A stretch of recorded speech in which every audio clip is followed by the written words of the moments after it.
This lecture provides a review of the material from the first third of this class for the upcoming midterm exam that covers the 13th to the 16th centuries in Europe.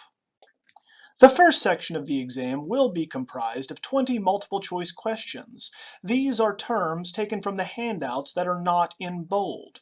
They assist us in discussing a variety of works of art, and so using vocabulary appropriately after identifying it in this section will be necessary for the essays. So for instance, we had to differentiate between personal, period, and regional style, those visual characteristics that relate a group of works together either to an individual artist, such as the Michelangesque style seen here in the Sistine Chapel, so that's a personal style, versus the period style, for instance, for the High Renaissance that this is, taking place between 1500 and 1520. Or a regional style, such as Northern Renaissance art, that looks much like that of Jan van Eyck, with its interest in textural illusionism and differentiation. Now, buon fresco is going to be one of the media that we discussed, and you need to know all of them from the first lecture. In buon fresco, good fresh or true fresco, as the Italians prefer it, is painting on wet lime plaster. Thus, the pigment is absorbed and becomes part of the wall. Oil painting, on the other hand, is going to be using oil, where you suspend the pigment inside generally flaxseed oil, and can then be applied in translucent glazes, giving a much more realistic effect to a painting. Grisaille is going to be used very often in manuscript illumination and literally means painting in grays.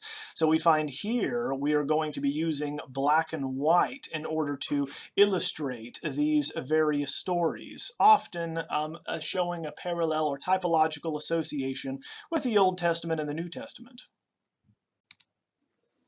A relic or a reliquary is going to be an object associated with a holy person, hence a relic.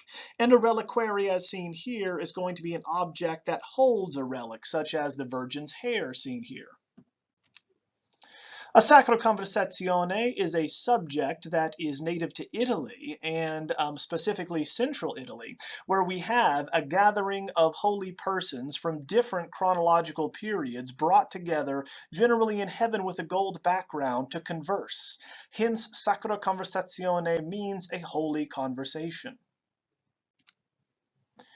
Native to Germany, we have this notion of an Andachtsbild, or a private devotional image that is often used in private chapels or at home. A subset of an Andachtsbild is a Vesperbild, which is going to be an image relating to the end of Christ's life, when you would say your Vespers in the evening, thus relating often to a Pietà, or a dead Christ on his mother's lap. These are very often going to be exaggerated with the grotesque and brutal effects of the crucifixion of Christ. An altarpiece is going to be a decorative element that sits on an altar, thus drawing attention to it for the Eucharist. Now, the most common types of altarpieces are paintings, and in the north they appreciated ones with multiple panels, from diptychs with 2 panels, triptychs with 3 panels, and polyptychs with more than 3 panels. Printmaking, which is going to be invented in the mid-15th century in Germany, is going to produce an exactly repeatable pictorial medium, very different than painting or any other medium before it, because you could reproduce the same image, thus spreading it cheaply across vast distances. The early version of printmaking is known as a woodcut, which gives you the ability in relief printing to cut out what you don't want to print. Thus we get heavy, thick black lines seen at the left. The second variety is engraving, or intaglio, which means to cut in two from the Italian intagliare. So with engraving, we're going to be gouging out a plate, a metal plate with a burin, thus giving us a very detailed and textured effect.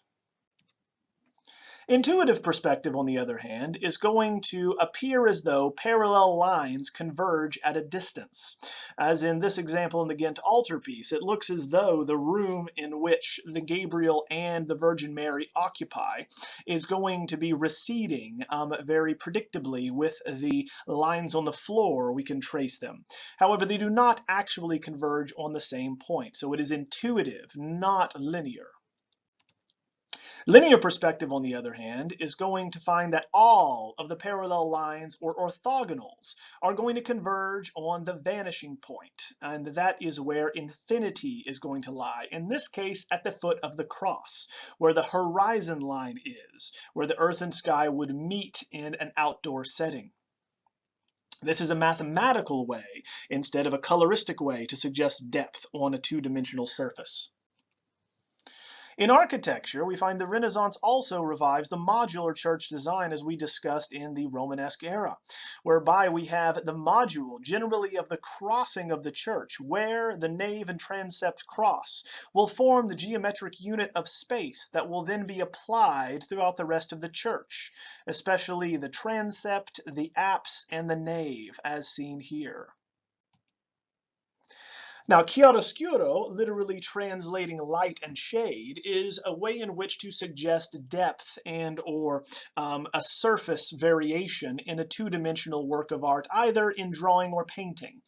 Now, this variation is going to find its way in Leonardo's hands to showcase this type of smoky, hazy light, hence sfumato, from fumare, to smoke.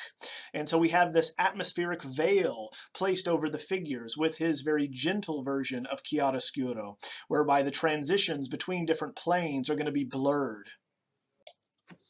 Church planning is also quite significant in the Renaissance, for we begin with the traditional Latin cross plan seen at the left with Old St. Peter's, with an elongated vertical axis where the laity are located, and then a shorter transept or bar above where the clergy would be. Now, the Latin cross plan, which is not equidistant, gives way to the Greek cross plan, so named because of the centrally planned churches in the Greek Orthodox tradition, such as Hagia Sophia or San Vitale in Ravenna. So here we're going to have a church designed by Bramante that has equidistant arms, that being the nave and the transept are equidistant. Now, in Italy, we have different approaches to art and design in central and northern parts of this area. For central Italy and the purveyors and creators of the high Renaissance style, like Leonardo da Vinci, Raphael, and Michelangelo, disegno is paramount, which is organizing a work around design or linearity, geometry, and clear focus of the figures with bilateral symmetry. Colore, on the other hand, popular in the north with Venetians, beginning with Giorgione and Titian, and rounding out the century with people like Tintoretto seen here, will organize their works on the emotional principles of color, not rationality and line. Now, at the end of the 16th century, the complexity of figural design and motifs and mannerism would begin to include more and more allegories. Hence, we have allegorical figures, or figures that represent an idea or a concept, such as love, war, time, folly, jealousy, as seen here. Genre scenes, on the other hand, are going to be scenes of everyday life, seemingly showing us what life was like during this time. However, they also are going to have embedded within them moralizing themes and virtues that are still reinforced within a Christian society and context. Estilo desornamentado, the Spanish term for an unornamented style, is adopted by Philip II when he decides to have his capital at Madrid, building El Escorial. Taking from classicizing precedents in Italy, we have a stripped down version of this type of decoration, showing the seriousness, the severity, and gravitas of the Spanish in their empire. Tenebroso, as produced by Caravaggio, is a type of raking cellar light that is a variety of chiaroscuro, whereby restricting the tonalities to the brightest highlights and the deepest shadows. A quadriportato is a variety of painting that is adopted during the Baroque era, which illusionistically appears as though an easel painting is carried up to the ceiling and mounted on the walls, therefore adding these layers of illusion and fiction. On the other hand, a quadratura is going to be one that fictively appears as though, and illusionistically so, that the ceiling opens up, continuing the architecture above. As in the example we looked at with the allegory of divine providence, we seem to be looking through the ceiling as these dozens of figures are going to be moving in and outside of the continual illusionistic space. Now, the viewing angle for these types of paintings, very often taken from the Venetian approach, is known as dal sotto in su, or from below up, a type of painting that is seen from a worm's eye view. Hence, it connects us, the viewer, with the space of the fictive illusion above. The colossal or giant order is one that is developed first by Michelangelo for his design in the Vatican and New St. Peter's, and is continued by Carlo Maderno around the front, whereby we have a column or a pilaster that moves through more than one story, which is anti-classical, for in antiquity, Greco-Roman architecture always stops with columns at each story or level. For Bernini, the bel composto, or beautiful whole, is going to ensure that the three media of painting, sculpture, and architecture are going to work in tandem for the same narrative purpose. Thus, everything in the Cornaro Chapel, for instance, is going to work in harmony to communicate this vision of St. Teresa being stabbed in the heart by this angel.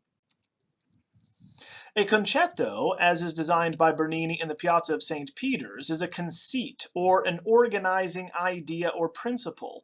Thus, we find that we do not just have a series of columns surrounding the piazza, but these become the arms of the church that embrace those that come to visit into the bosom of Mother Church. The pan-European Baroque style, practiced by Peter Paul Rubens, is going to bring together the appreciation of robust classicism and basing one's forms and figures on classical statuary, and bringing that together with the northern interest of textural illusionism and of specificity of flora and fauna, thus producing a style that is appreciated and appreciable by any country in Europe. The next section of the exam is known as unknowns and will show works that are by artists we looked at in the class thus far, but examples you have not yet seen. You will be asked then to identify what artist or region you believe created it, or period, and how you know that, based on the salient characteristics of the work, such as the subject matter, the style, and other iconographic conventions, such as the elongated focus on complexity here and erudition would require an identification of Mannerist art in Italy. A work seen here, which shows in a domestic interior space that is compacted with various types of symbolism, would be easily identifiable as a Northern Renaissance work like that of Jan van Eyck, Roger van der Weyden, and others. In this case, you have Robert Campin, whereby we have numerous symbols embedded in all of the objects here. The next part of the exam is going to be that of significance and will require that you relate important facts related to works we've seen in class, and to ensure that we know why they're important for their given culture and inclusion in the canon. So looking at this work here, it is incredibly significant for Western art because it is the first extant example of linear perspective in a painting.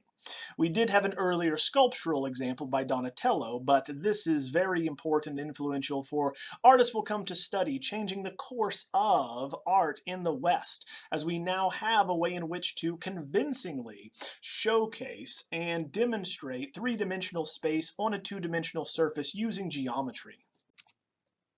Another work, such as Giotto's Lamentation, would have you talk about the notion of Enrico Scrovegni's position as a usurer and how men of wealth and of circumstance would be able to buy their way into heaven, or at least out of purgatory, that is, by purchasing artworks and indulgences from the papacy. And so here we have in the cycle this all brought together with these very clear affetti in the Scrovegni chapel painted by Giotto. The next section is that of slide identifications, and so you will want to make flashcards with the artist title and date on one side and the actual work on the other. Please also include any associated vocabulary so you don't have to study it twice. So for instance, with Masaccio's Holy Trinity, you would include the term linear perspective so that you know that term while studying the work itself. So with one of the most famous images in the West in the Sistine Chapel, we would say Michelangelo's Creation of Adam from 1508 to 12. That would be the information you would need for the exam. The final section is going to be that of slide comparisons, where we have two separate essays that ask you the same thing: how you know the works are good examples of their particular time and place, of their period and style. In all of these essays, we should begin with formal analysis, moving through iconography and iconology. So begin by talking about what the actual forms are, how big is it, how small, what is the material and medium. To iconography, what does it represent? Is it a religious figure? Is it God? Is it Christ? What exactly does it mean? How does it function? Is it an altarpiece? Is it a sculpture? And then finally, in what circumstances was it created? And that'll tell you a great deal about why it looks the way that it does. So for instance, the esoteric Mannerist tradition at the end of the century in Italy is going to be very informative of and inspired by the Protestant Reformation and the establishment of duchies in Italy. The question that you need to consider each time is going to be how the works are representative of their respective cultures and periods. Thus, you must know the various cultures and regions. Is it made in Italy, France, Flanders, Germany, or elsewhere? What period was it made in? A late medieval work in Italy looks different than a late medieval work in Germany, for instance. Is it made in the early, high, or late Renaissance? So this is very significant as well as the popular motifs, iconography, and styles. Basically, we are asking that you are able to identify how you know something was produced where and when.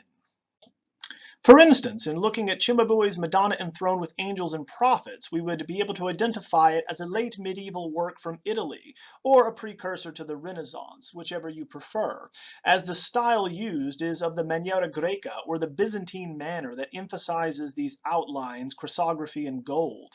The Madonna and Child, as well as the Gothic stacking, also ensure that this is going to be a work made prior to the discovery of linear perspective. Turning to the Vesper build, or the Röntgenpietà, we would immediately be able to identify it as coming from late medieval Germany, given its devotional nature and psychological and brutal realism, and how unidealized the scene is compared to Italian examples. It very easily is going to be identified as German. With the swaying, elegant idealism of the French works in the late medieval or Gothic period, we have this international courtly elegance associated with the French courtly Gothic, with graceful drapery and swaying figures, with an exaggerated contrapposto ensuring that their bodies are in an S-shaped pose. Turning to examples from the northern sections in Europe, such as that of Flanders, we have the 15th century in Flanders with Jan van Eyck producing works that are using medieval symbolism, but with new technologies, with a new type of textural illusionism. We're using the natural effects of oil. In the north as well, we have the invention of engraving and the details that are associated with it. Turning to Italy, we have with Nani de Banco's Four Crowned Saints, this interest in antiquarianism, whereby we're going to be looking at actual forms and figures from antiquity in order to base off of their physiognomy, their facial features, and their dress, their togas.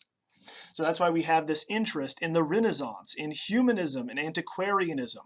Items that were created in antiquity are now revived and copied in this period. With Masaccio's Holy Trinity, we have this interest in mathematical illusionism and rational discernment as a defining factor of the Renaissance in Italy. And that's why we develop linear perspective, to be able to accurately and effectively capture the world using mathematics.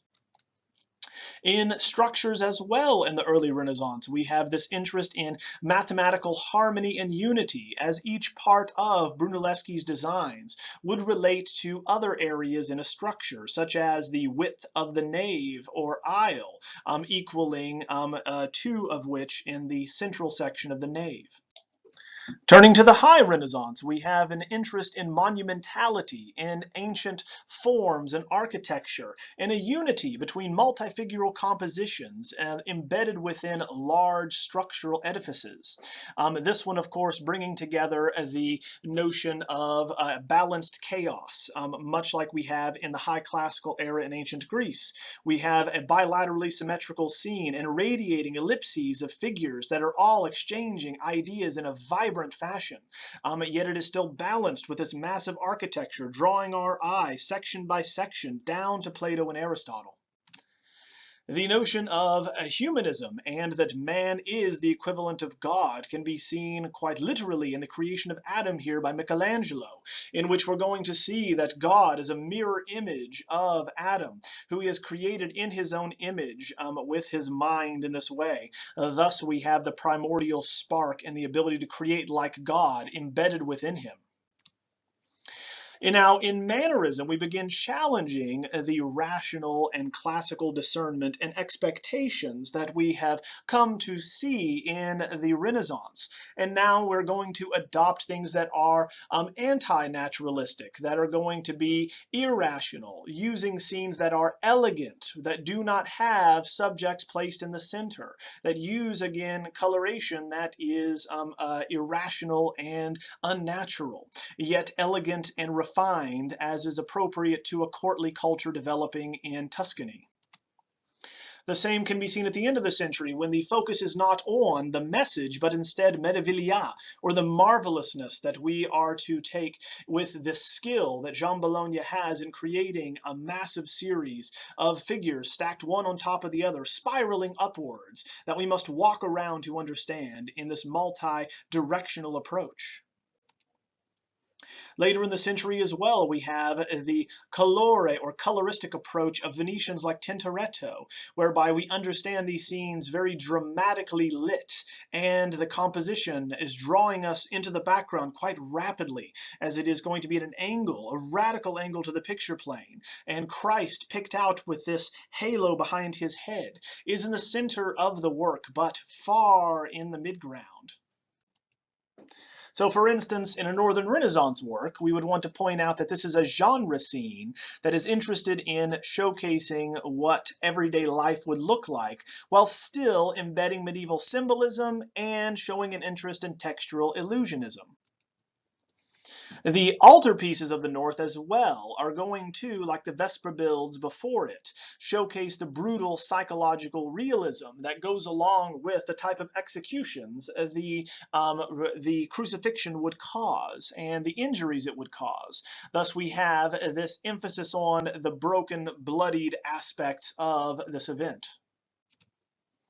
The Italian Baroque, of course, is going to be interested in drawing the spectator in by showing a climactic moment in a narrative using dramatic diagonal compositions and involving us by either positioning the figures in such a way that they're coming out at us in our space or dropping things literally in our space, such as the head of Holofernes here. We also can see this in sculpture, as the figures are going to be on a diagonal and are going to interact with us, in many ways throwing things at us. In the way that we discuss the theatricality, we have this physical understanding in the Baroque, to where we do not understand things like in the High Renaissance intellectually, but instead will look at them in a very emotional way. Thus we are to interpret these various figures in our emotional empathy. With architecture, we find as well that just as painting and sculpture will try to interact and engage with the spectator theatrically, that again, this type of architecture is going to be coming out at us, undulating into our space, drawing us ever upward to be part of this experience.